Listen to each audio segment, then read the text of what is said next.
السلام عليكم ورحمة الله وبركاته. وعليكم السلام ورحمة الله وبركاته. Is it clear enough we can start the class? Yes, sir. إن الحمد لله نحمده ونستعينه ونستغفره ونعوذ بالله من شرور أنفسنا وسيئات أعمالنا من يهده الله فلا مضل له ومن يضلل فلا هادي له أشهد أن لا إله إلا الله وحده لا شريك له وأشهد أن محمدا عبده ورسوله أما بعد.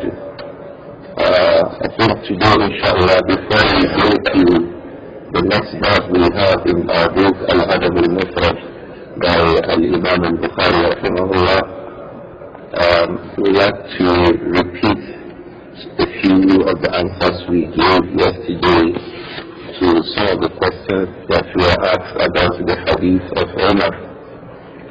Umar radiallahu anhu has seen, like he called it, Rabi'ul anhu hullatan siyara. He had found two pieces of garments that had silk stripes, two beautiful silk striped pieces of garment in the masjid, in the market that is just in front of the masjid of the Prophet Muhammad sallallahu alayhi wa sallam. فقال يا رسول الله افتح هذه البتة يوم الجمعة وإذا جاءت الوفود. So he suggested that the Prophet sallallahu alayhi wa sallam should buy that piece of cloth so that he may wear it on the days of Jum'ah, and as we mentioned yesterday, on the days of Eid, and when delegations, important prominent personalities visit him alayhi salatu wasalam. And then the Prophet said sallallahu alayhi wa sallam that إِنَّمَا يَلْبَسُ هَذِهِ مَنْ لَا خَلَقَ لَهُ. The Prophet answered alayhi salatu wasalam that those who wear these kinds of clothes, they are those who don't have a share in the hereafter. We explained this expression yesterday, but it simply further affirms that it is not permissible for men to wear silk materials. This hadith is a proof that it is not permissible for men to wear silk materials, even though there are other proofs regarding that. This very hadith is a proof that it is not allowed for men to wear silk materials. So the Prophet Muhammad sallallahu alayhi wa sallam later on was sent a gift containing 3 pieces of Awwal, and then he shared that. He gave a piece to Umar, he gave a piece to Ali ibn Abi Talib, and he gave a piece to Usama ibn Zayd. So when Umar radiallahu anhu received that garment, he came back and asked the Prophet sallallahu alayhi wa sallam, كيف ألبسها وقد قلت فيها ما قلت. The Messenger of Allah, how should I wear this cloth? How should I put it on? When you already said what you said, that is when you already gave a statement that means that it was prohibited for a man to wear silk materials. So the Prophet said sallallahu alayhi wa sallam, إِنِّي لَمْ أُعْتِكَهَا لِتَلْبَسَهَا. I have not given you the garment so that you may wear it. وَلَكِنْ تَبِيعَهَا أَوْ تَكْسُوهَا. But I have given you so that تَبِيعَهَا, you may sell it, أَوْ تَكْسُوهَا, or you may provide it for somebody else to wear.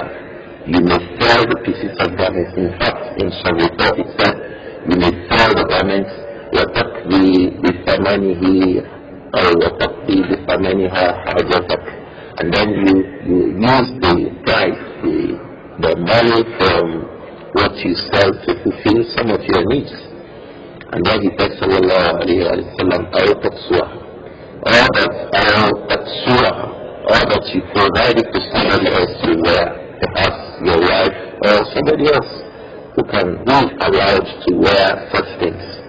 So there were questions on this yesterday, that does it mean that if if something is prohibited, we can sell it. And a Muslim sells something that is prohibited. A hadith was cited yesterday, the hadith of Abdullah ibn Abbas from Musnad Imam Ahmad, that إن الله إذا حرم شيئا حرم ثمنه.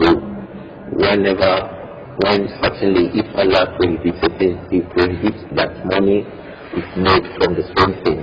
So how do we, the questioner asks whether, how do we understand this vis-a-vis the permission of the Prophet ﷺ to Umar to sell the garments of silk?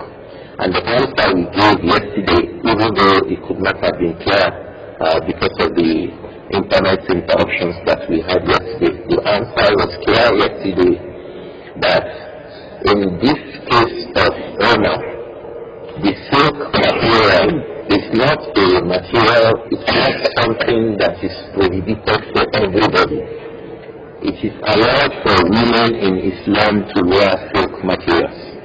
It is allowed in Islam for men who have skin issues, particular skin conditions that are suited when they wear silk. It is allowed for such men to wear silk. But for the rest of the men, so there are three groups as far as silk is concerned and its lawfulness in Islam. There are those that absolutely it is allowed for them. Those are the women. You will find out that in this hadith the Prophet even suggested that Umar radiallahu anhu alayhi salatu wasalam could even provide his family the silk material to wear. So this is one reason, this is one group of people. The second group of people are those who have some skin conditions, as was mentioned regarding Abdurrahman ibn Awf yesterday. He was particularly allowed, and so with any person who has the kind of condition that he had on his skin, they were allowed to wear these silk materials. The third group of people are those who are not allowed at all, and those are the rest of the men who are not in the condition of people like Abdurrahman ibn Awf. That means that if a person is selling the silk that is prohibited to a group of people, it is allowed for a group of people. If a man is selling silk materials, for example, now, it means that if a man is buying the silk material from another man, this man who is buying the silk material, he will be buying that silk material for his wife, or his mother, or his aunt, or his niece, who is a female, because wearing silk materials is allowed for the women of the Muslims. Likewise, a man buying silk material, he will be buying this silk material for a friend, a male who has a skin condition like we have described regarding the permissibility of using silk materials for the likes of Abdurrahman ibn Awf. So in that case, the Muslim who is selling the silk material, it is allowed for him to sell the silk material. This does not come in the category of an item like, let me say, an animal that first dead, al-maytatu. Allah told us in Surah Al-Ma'idah, حرمت عليكم الميتة والدم ولحم الخنزير, the flesh of pork, al-maytah, an animal that first dead. We just found that the animal first dead, or an animal that was hit by an oncoming vehicle, and this animal first dead. These kinds of things are from Muhammad, and it is not lawful for this thing to sell them. This is where that hadith comes in, that إِنَّ اللَّهَ إِذَا حَرَّمَ. And if you go to Musnad Imam Ahmad, this hadith has been reported by Abdullah ibn Abbas and one other companion, if I remember vividly, Kaysan. These two companions, Abdullah ibn Abbas and Kaysan, who reported the hadith, they have reported the hadith to show that what the Messenger ﷺ was talking about, it's something that is completely prohibited for the entirety of the Ummah. In fact, in the words of the hadith, the riwayah of Abdullah ibn Abbas, it says, إِنَّ اللَّهَ إِذَا حَرَّمَ أَكْلَ شَيْءٍ. If Allah prohibits that something may be consumed, حَرَّمَ ثَمَنَهُ. He also prohibits the derives money made from that venture. In the case of Kaisan, he was selling alcohol. He had traveled away, he accepted Islam and traveled away from the Muslims. When he returned, he came with a jar of alcohol. So he said to the Prophet, I have come with a beautiful drink for you. So the Prophet said, yes, it is tolerant of alcohol, because when he went away, Allah had prohibited alcohol, meaning that it was not now lawful for us to consume alcohol. So he asked Allah for it. Then the Prophet said, sallallahu alayhi wa sallam, inna Allah idha harama shay'an harama thamanahu. When Allah prohibits something, he also prohibits making money from that thing. So we see that the prohibition in this case is a prohibition that is general. It's a general prohibition. It's an absolute prohibition. So when something is absolutely prohibited, like the prohibition of alcohol, like the prohibition of eating animals that fall by like the prohibition of eating an animal that is slaughtered on an altar, like the prohibition of other things that we know in Islam that Allah has prohibited. These kinds of prohibitions, these kinds of prohibitions are absolute prohibitions. It is not lawful for a Muslim to trade in them. There are some other things that the Sharia particularly specifies and prohibits, like the sale of cats. The Prophet ﷺ prohibited us to sell cats, like the sale of dogs. The Prophet ﷺ clearly mentioned that it is prohibited to sell dogs, like single girls, many single girls, like musicians. It's haram. It is not lawful for Muslims to take from it. Like women who are involved in prostitution, they are not protected. The money they make from prostitution is prohibited in Islam. So these are things that are absolutely prohibited. Making money from them is also absolutely prohibited. I give you an example because that is clearer to us. By way of explaining that hadith further, that in Allah إذا حرم شيئا حرم ثمنه. When Allah prohibits something, He also prohibits making money from that thing. When people want to break the stance of government, and then they begin to steal the penalties that the government had kept there. We mention that this is from the aspects of Guru. Guru is stealing public property before it is distributed. If the person now steals from it and begins to sell it, this is haram. Why? Guru is absolutely prohibited. Guru, even though that food itself is halal, rice is halal, samajita is halal, gari is halal, but the stealing of these things makes it become haram. So the person who stole it, and therefore, you must not also make profit from something that is absolutely prohibited. So if something is absolutely prohibited for us, it is not allowed for us to make money from it. But if something is allowed for a section of the ummah, like it is allowed for women, like for example, another example regarding that, from this hadith of Umar, in the field of gold, men have been prohibited from using gold. You cannot use a gold wristwatch, even though using wristwatches are allowed. You cannot use a golden ring as a man, even though using rings are permissible for a man, as long as you don't use gold and pure iron metal. These are the things that are prohibited, gold and pure iron metal. And even for women, according to some of the scholars, and that is the opinion that I hold, it is not lawful for a woman to use circular golden ornaments. But yes, it is not allowed for men to use golden ornaments. It does not mean that men cannot now sell gold. Men cannot sell golden chains just because it is not allowed for men to use. Similarly, as it is not allowed for men to use silk materials, it does not mean that the men cannot sell silk materials. Why? There are other parts of the ummah, like women that are allowed to use silk materials, like sick men that are allowed to use silk materials. So it is not prohibited for a man in this case to make money from selling silk materials or make money from selling golden materials. There are differences between these two circumstances, and I think that it is very clear. Now, in both situations, if the person sells something that is lawful for him, because there are also some questions regarding this.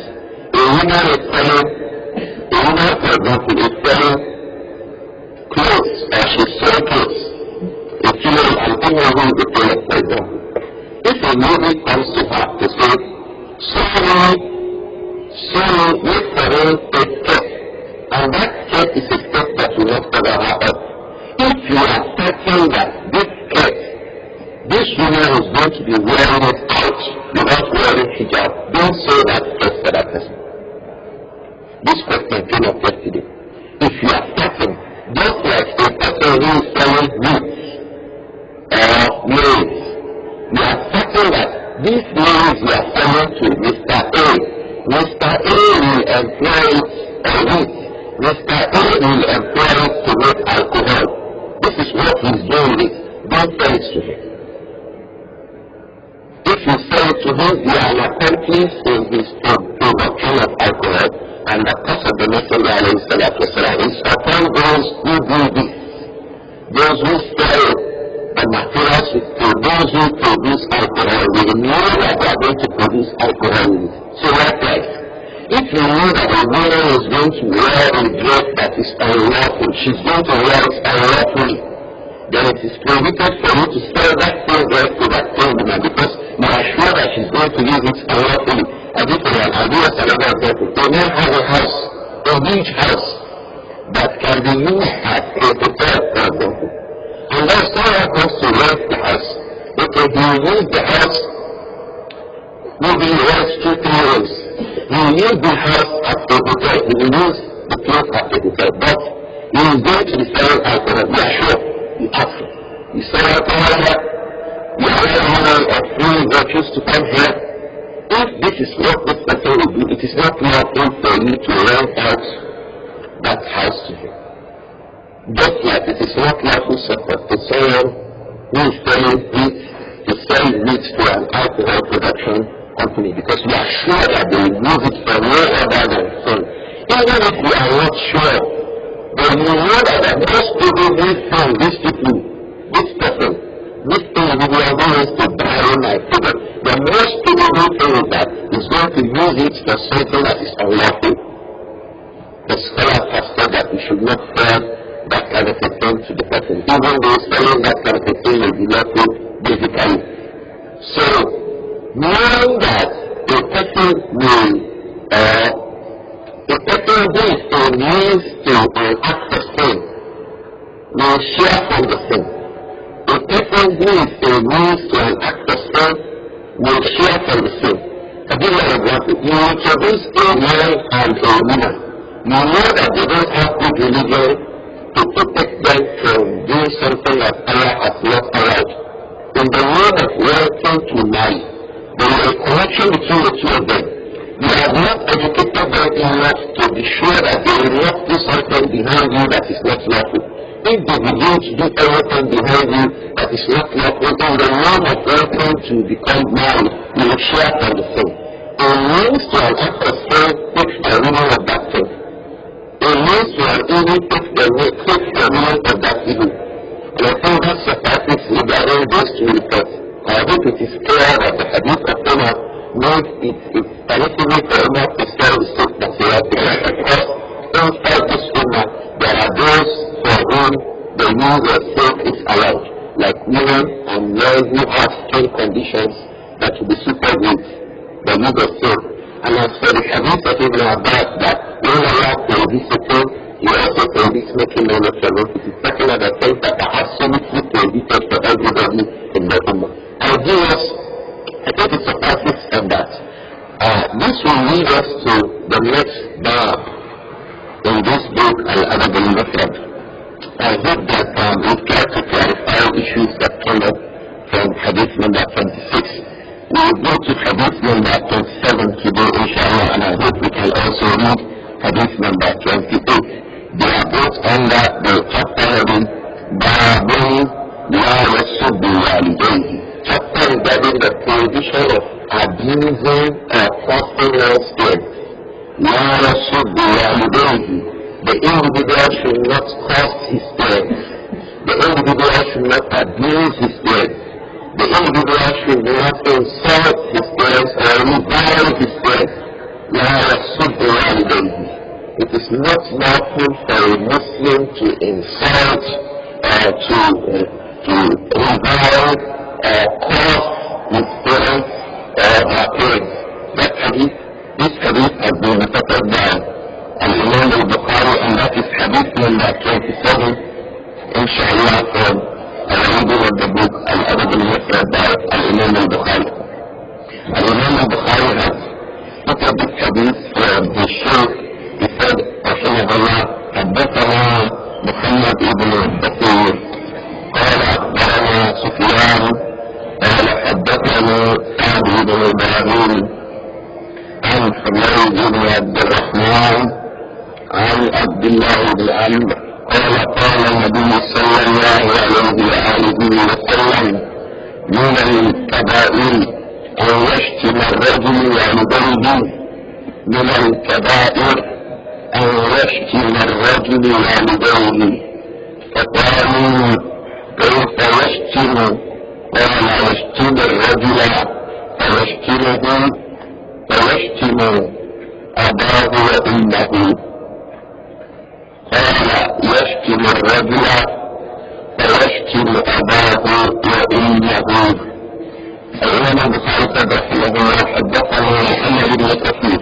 We have read الحديث from this short of الإمام البخاري محمد بن كثير is أبو عبد الله العدبي رحمه الله. He said أخبرنا سفيان.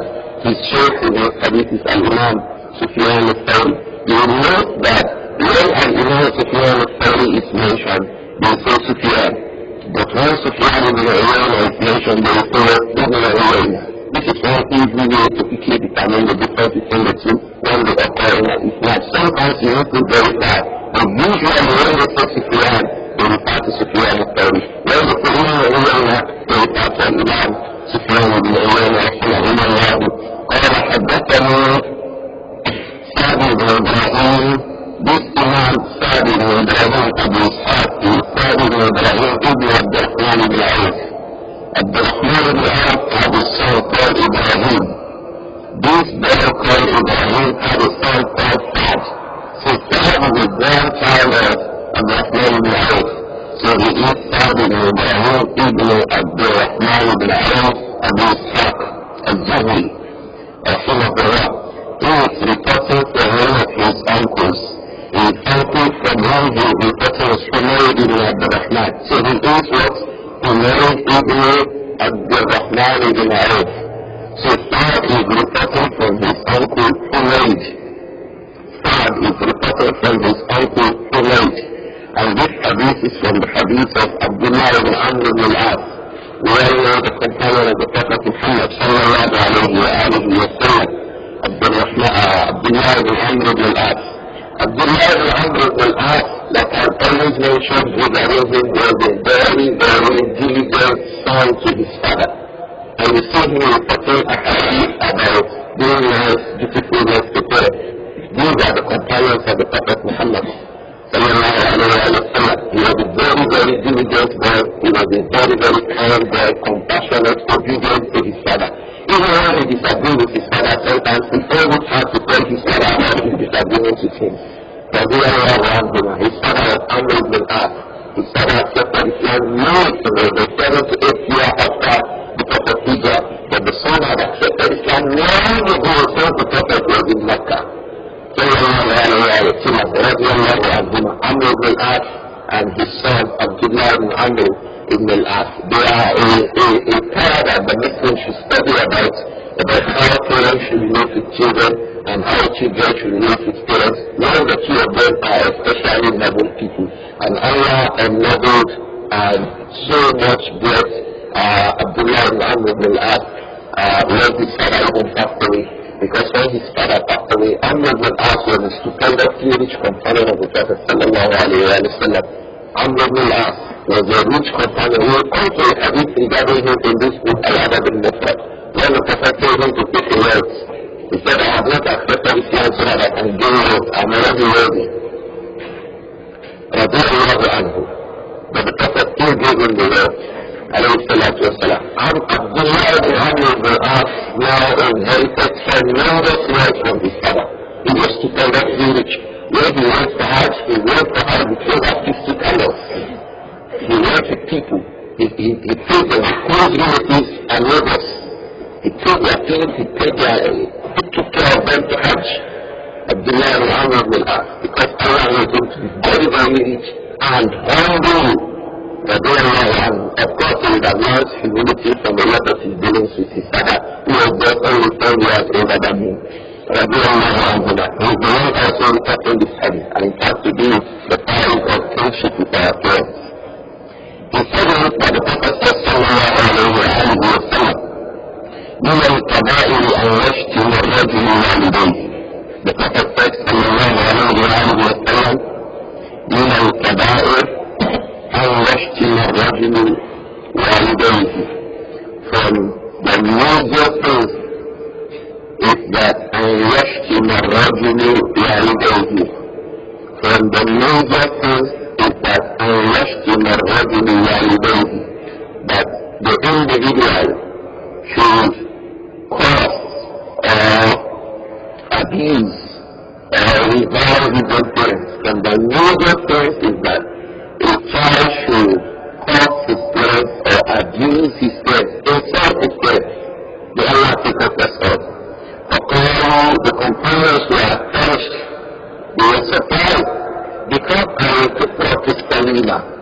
a normal human instinct will reject that a child insulted his parents or her parents.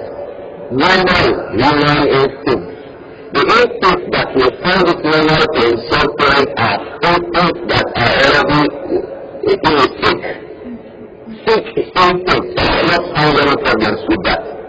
But normal human instincts will find the problem with insulting one's parents.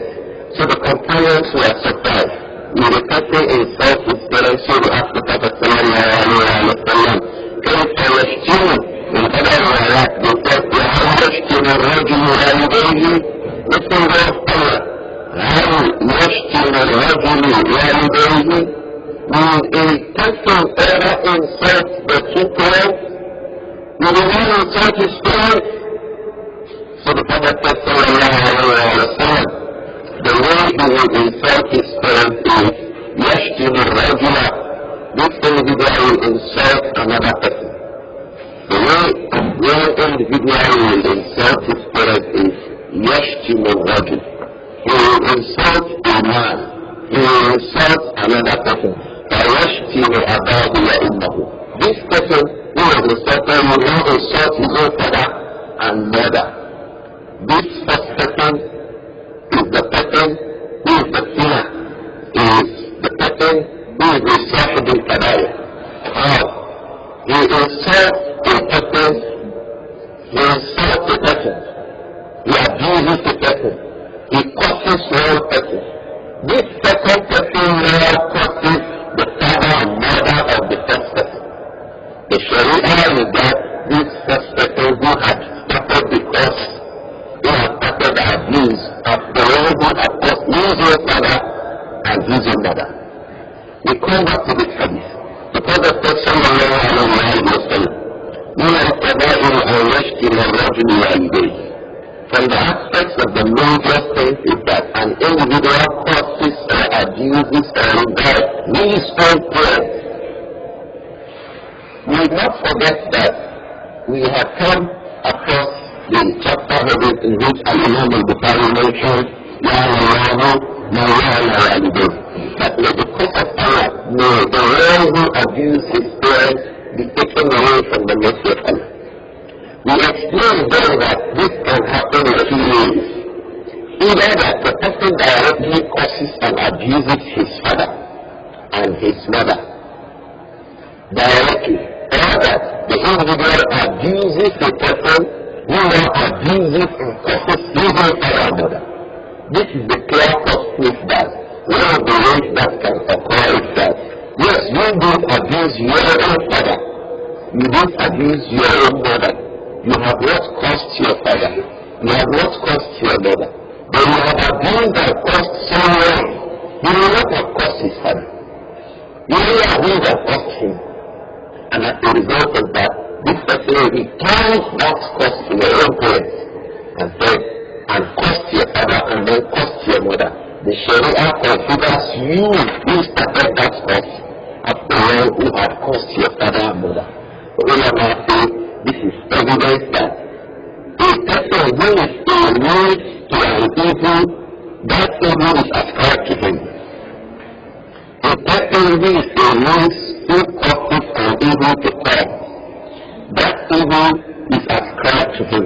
If you do something, even if that thing is lawful, and that thing will not bring any other than evil, that second evil is ascribed to you who did the first action itself. That is why I said, if a person is sold a material, you are sure that this material will be used for evil. If that person uses that material for evil, you also have the share of that evil. You can be said to be wearing the main mistakes where you are protected. And this is the rule that the ulama have derived from it. Al-Imam mentioned it. Al-Imam al-Qurtubi Abdul-Abbas mentioned it. Most of those, because this hadith also occurs in Sahih Muslim. Most of those who did the Sharh of Sahih Muslim, and I said, we are mentioning this as a consequence of imperfect action. You did something, even if that thing is lawful. But that thing leads to something that is bad, that is a sin. It leads to you know and it leads to in most of the times, because variable time is also dependent time in the Sharia. That is the most probable thing to occur. Most possibly, that is what will happen. It will not happen. But most probably your action will lead to something that is prohibited. It is as if you are the one who has done that prohibited. What is the difference? The Prophet said, sallallahu alayhi wa sallam, yashtim al-rajul, you abuse a person, yashtim abahu wa ummahu, when that person abuses your father and mother. You don't abuse your own father and mother directly, but the abuse of your father and mother is ascribed to you. Right? You caused it, you got about it. Something similar to that is what Allah told us in the Quran. It says, وَلَا تَسُبُّوا الَّذِينَ يَدْعُونَ مِن دُونِ اللَّهِ وَيَسُبُّوا اللَّهَ عَدْوًا بِغَيْرِ عِلْمٍ لَا تَسُبُّوا الَّذِينَ. You Muslims, do not abuse and insult الَّذِينَ يَدْعُونَ مِن دُونِ اللَّهِ. Those are those and those that people worship besides Allah. Don't abuse it. Don't abuse what they worship. For example, abusing the idol in front of them. So this idol is this idol is this idol is this. So it should be whatever. They were abusing the idol. They're not telling you that worshiping Allah. They're not saying something negative about Allah. Out of enmity, the very way we are saying that you should not abuse Allah. But the issue is that when Muslims provoke that, it has to mean that it is that Muslim who provoke that thing that is often as abuse. We are not it. So we are told that they don't abuse it. So that it does not become a cause to not abuse Allah. This is a different thing from explaining the condition of the thing. Look, don't worship inside yourself. Isa is not Allah. Isa was also created by Allah. Isa he was having a mother. And Allah subhanahu wa ta'ala has no mother. These kinds of people and others. So to begin to abuse deliberately and say, this perhaps, this Bible, so this is stupid, we don't have, and we don't say about. Don't do that. Especially when you know, and most probably that action of yours will lead them to begin to abuse Allah subhanahu wa ta'ala. The point here is that it is not lawful for a Muslim, male or female, to abuse his own parents. Everybody is surprised. Will a Muslim abuse his parents? Will a still human abuse her own parents? The companion asked questions like this. When Allah spoke about Al-Hajj, mass killings that people will kill themselves. At the end of that, one of the alamat is that there be Al-Hajj. They asked the Prophet, what is Hajj? The Prophet said, it says, يَقْتُلُ الرَّجُلُ أَخَاهُ وَيَقْتُلُ ابْنَ عَمِّهِ وَيَقْتُلُ عَمَّهُ وَيَقْتُلُ جَارَهُ. A man will kill his neighbor. A man will kill his uncle, kill his cousin. The companion asked الحديث أبي سعيد الخدري سئل ابن هذا يقول معنا أثنين لا يعلم بأن سؤال we are not focused on Allah because the thinking that we remain in his life versus kill his mother, kill his uncle, kill his brother. Is it usually we will be in the right places? And the Prophet sallallahu alayhi wa sallam killed that of the Quran the bulk of the people in that time, their influence would have been taken away. وَيُطْلَقْ لَهُمْ حَبَابٌ مِّنَ النَّاسِ لَا يَكُونَ لَهُم. The most of all that will remain amongst the people are useless, senseless individuals, who don't have senses. So the companions were surprised, how can a man kill his brother, kill his father, kill his uncle? Is he not without senses? That is the kind of question we have asked the Prophet sallallahu alayhi wa sallam in this hadith. When an individual in his senses to abuse his father and mother, how is that possible making of Allah?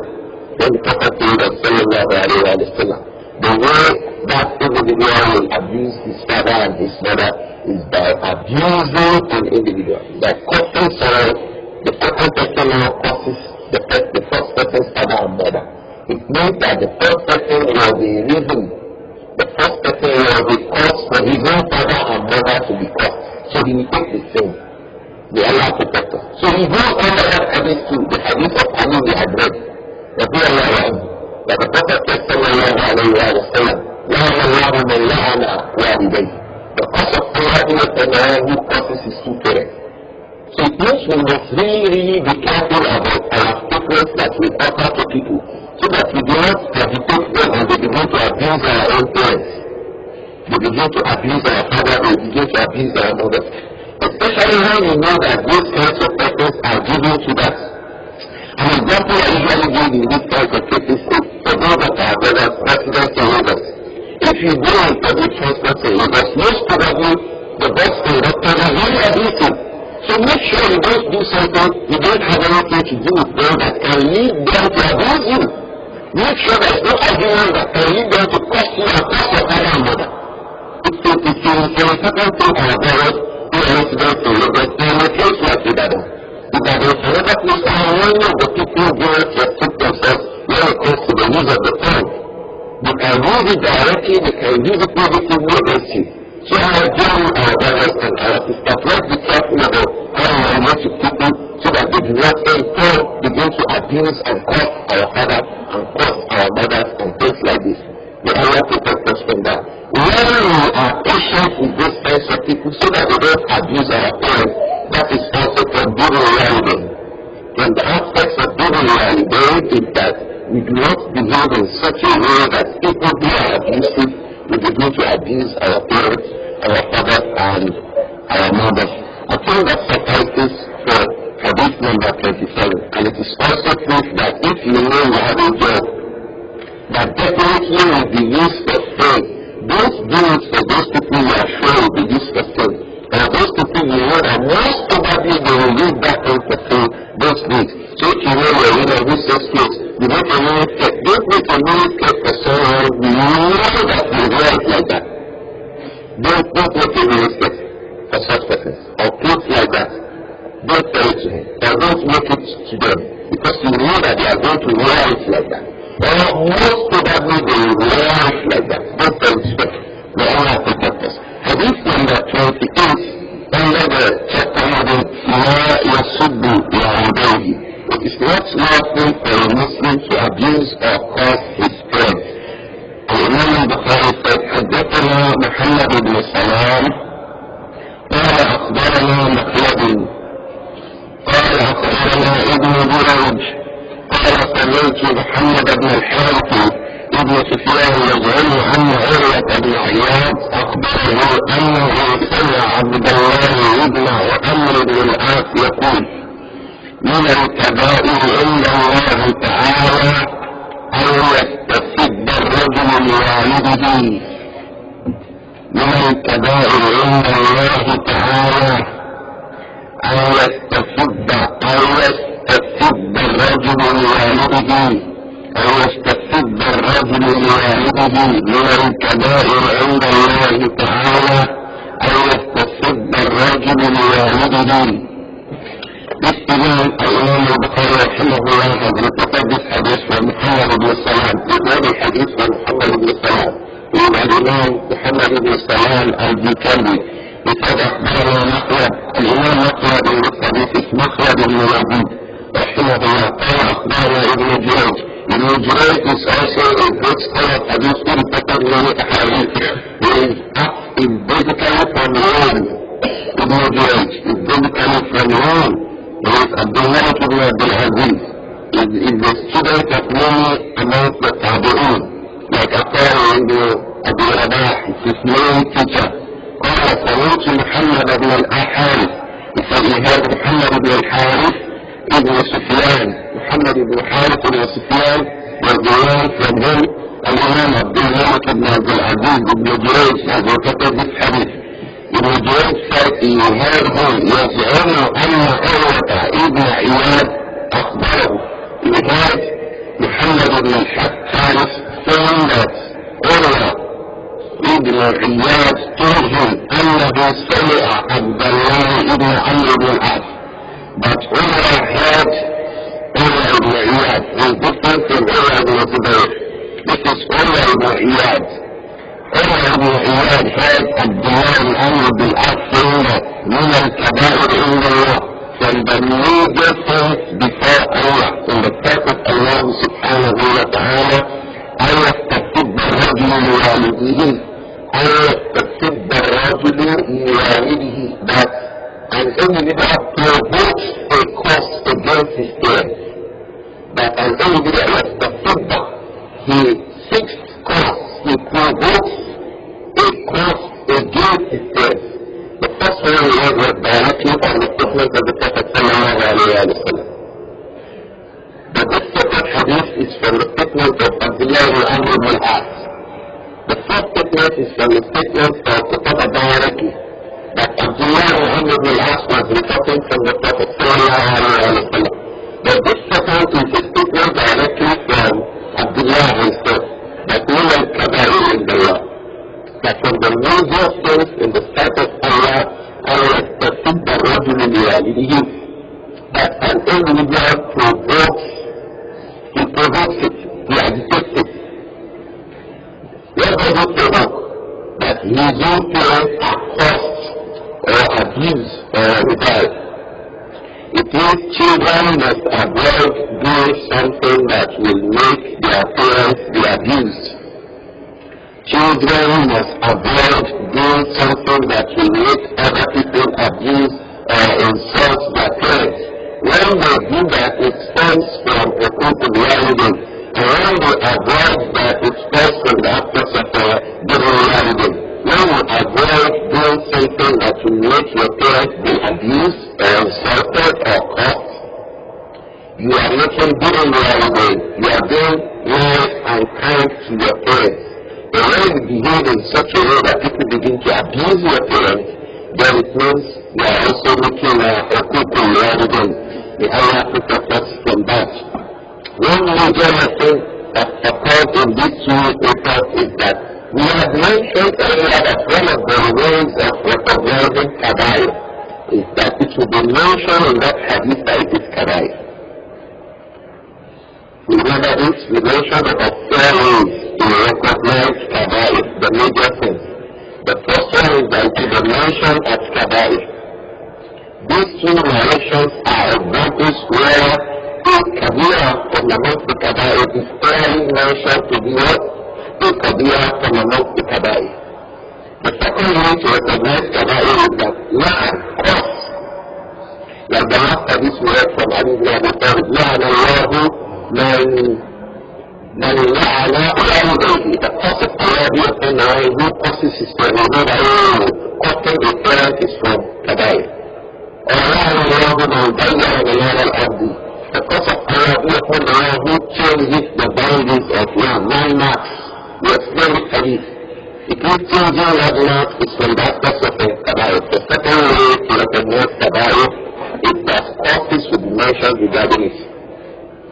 The third way regarding kabair is that it will be mentioned heavy punishments will be mentioned regarding them, whether in this dunya or in the after. Maybe issues of Jahannam. Whoever does this will enter into the fire. Like the one who stole property that has not been distributed by government. The Prophet mentioned to be in the fire. It means it is from the aspects of the Kabbalah. The fourth way to recognize Kabbalah is that the hadith has to do with Hajj. There's hudud, legal punishment. Whoever commits fornication, 12 strokes.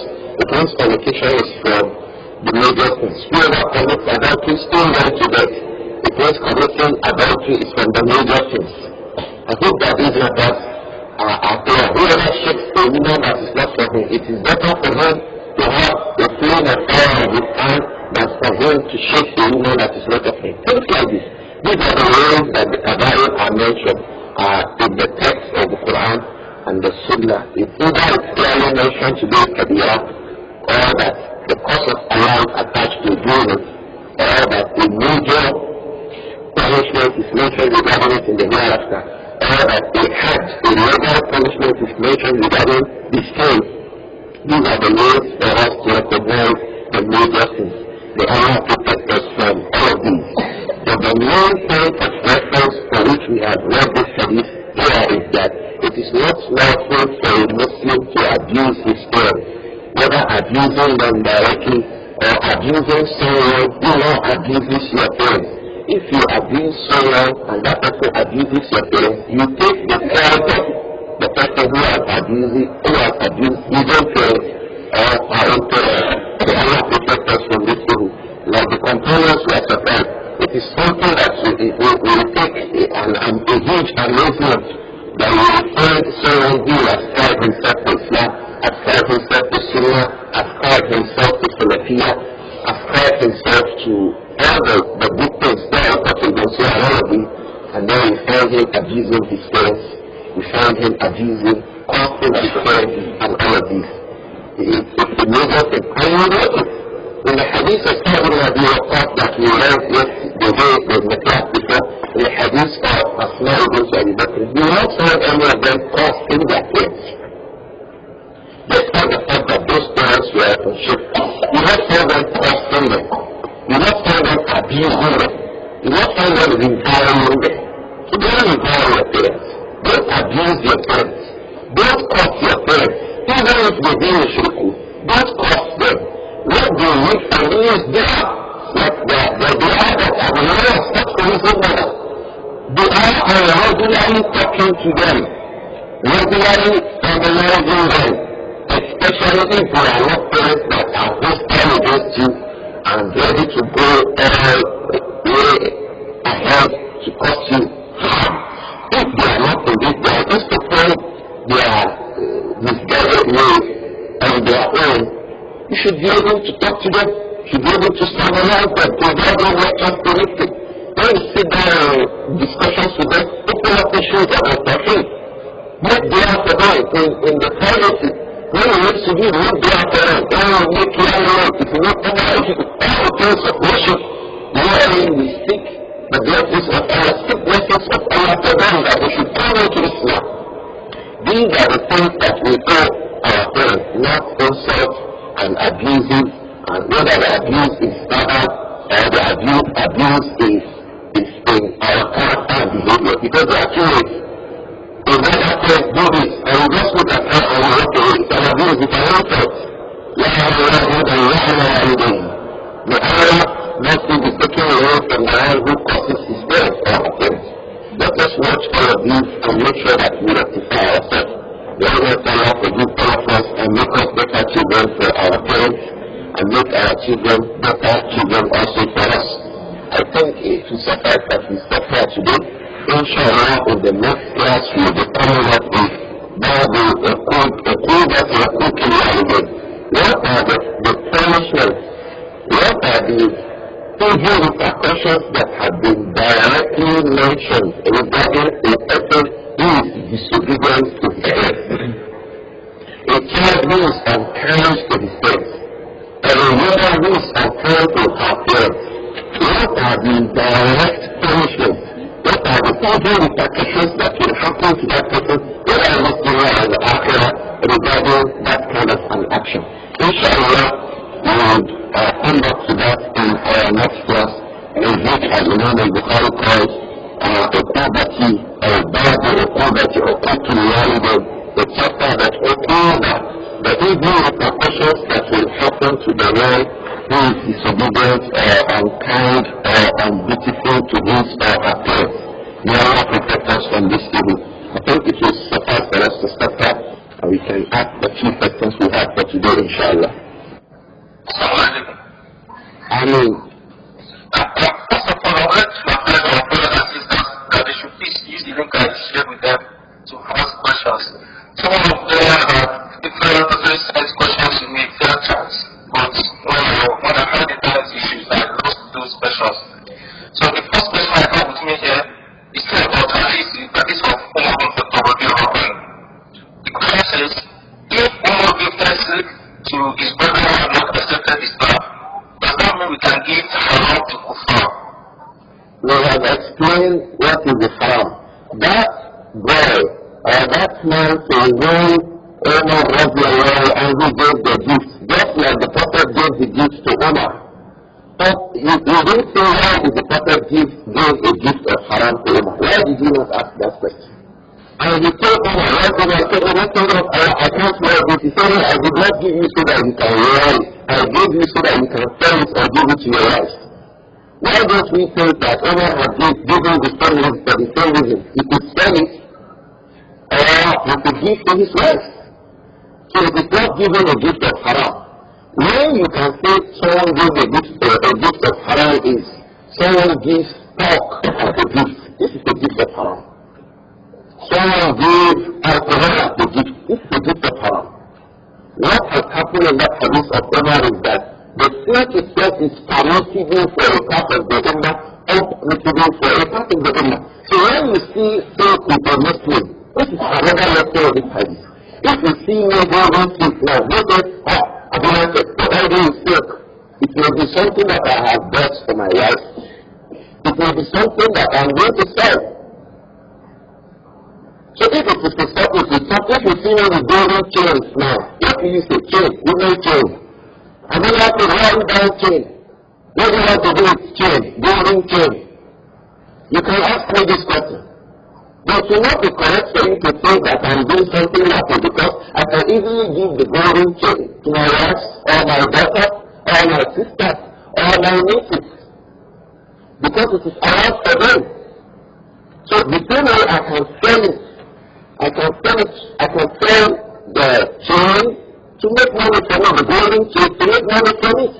So it is not nothing to say, why am I giving out if a man buys a golden chain for his wife?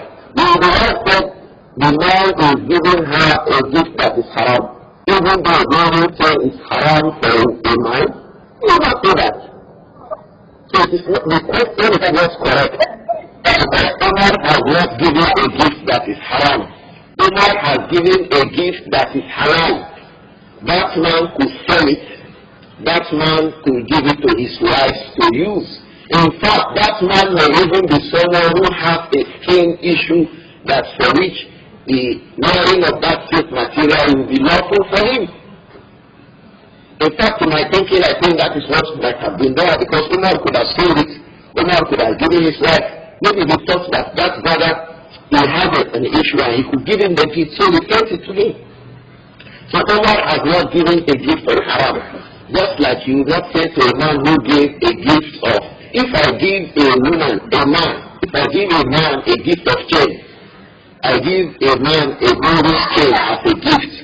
Would I be giving him golden chain as a gift for him to wear golden chain when myself and him already know that it is not lawful for a man to wear golden chain?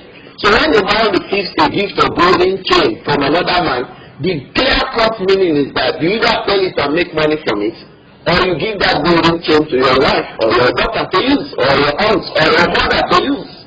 I hope that this point is clear to us, inshallah. There's a question that I saw here, and someone will make the benefit from the scholarship of DNS. I think this question is very, very clear. It does not require answering the question. You can't benefit from the scholarship of Guinness because that is a scholarship that is clearly from the means of haram. The same thing applies. In fact, the worst ones are the scholarship from banks, the riba-based banks. They are worse than those Guinness. A sister would ask me, is it lawful for me to marry a man who is working in a bank, in a riba-based bank? I said to her, is it lawful for you to marry a man who is working in Guinness? She said, I said, say I 10 times. To the other man who is working in a riba-based bank. Why? Because the consumption of riba is worse than the sin of alcohol. Consumption of riba is worse than the sin of alcohol. The sin of opening a bottle, and I have learned in Al-Adabul Mufrad that things have grades. The sin of opening a bottle and the sin of working in a bank, riba-based bank. The sin of working in a riba-based bank is worse than the sin of opening a bottle. We should understand the things and the categories just like we understand good deeds and the categories. So, the same thing applies to banks that are riba-based banks. Those enjoy their scholarship. There is one of our teachers who, I think this can be said so clearly. There is a bank, a Rabi'ul bank. Rabi'ul bank, according to him and many of the people, is a riba-based bank. So he will not observe Salah in a masjid that was built by a Rabi'ul. And if you go to Riyadh and Jeddah, there are a lot of masajid that this man built. But this our teacher will not observe Salah in any of the Israel. The absence of all his money is riba. When you have one observe Salah in the masjid, from which riba was the absence of the money with which it was built. If you go to some banks now distribute payments. I have seen the payment of some banks. I have got to pray on them. I use my leg to push them away and pray on the ground. Because these are things, the same thing, there is what some banks refer to as priority pass cards. There's the status of an account you will have in a bank. Let's say you don't have a choice. You have to have an account for one thing or the other. So you have a need to open an account. You open that account and perhaps the need for that account is big. So you have a priority pass card. The priority pass card, for one of the benefits is that if you are traveling and you are in transit, you can go to a hotel depending on that card. And you enjoy free benefits or reduced prices from that. That is also from the aspect of enjoying riba. It is not nothing for you to enjoy these kinds of things they have called priorities to you. It is not priority, it will bring you to reverence Allah. Because you know that it is from the basis of riba. So let us not enjoy the riba and the things that are from them. May Allah protect all of us and forgive all of us. I hope that this matter is clear, inshallah. Now, I don't know to. Was that clear, Yusuf? There was network interruption, so we're hoping to get recorded. Subhanallah. Okay, inshallah. Now, so the next question says, if selling of cat is prohibited, is having cats aspects also prohibited? Having cats is even encouraged. To have cats is even encouraged. It's not prohibited. It means if your cats have offspring, have children, so to say, you gift them, you don't sell them. That is just the meaning. If you have a female cat that delivers, you call them kittens, you give the kittens to people as gifts, you don't sell them. You give the kittens to people as a gift, you don't sell them. The unlawfulness of buying cats does not mean that you cannot keep cats. There are two different things altogether. I think that is clear too. There's a question here about Yusuf. A sister said, I make cake. I want to answer because I'm sure many of our sisters will follow it. I'm a cake maker. And I get a lot of orders for social functions like birthday, wedding, namings, and etc. Is it haram for me to make cakes for birthdays since it is not permitted in Islam? Yes, don't make the cakes because we are sure that they'll be using it for something that the Sharia has not allowed. The same thing Christmas cakes. Christians now make cakes during Christmas. Don't make the cake for them. Because we know they will use it for something that is not lawful in our own Sharia. And don't deliberately, the same thing on that, don't deliberately have a livestock, right, so that I can sell during Christmas. Some people deliberately plan to be able to have livestock to sell during Christmas. Change your intention that you are just taking care of livestock. You can sell it anytime. At any time people want to purchase. And you have a choice not to sell to them during Christmas. Unfortunately, some of our brothers think that it is the time to make a lot of money. Let us be careful about our intentions and how we carry out some of these issues. Allah. I think it will suffice for a class today, Abu Yusuf. Abu Yusuf, I think we can suffice for today, inshallah.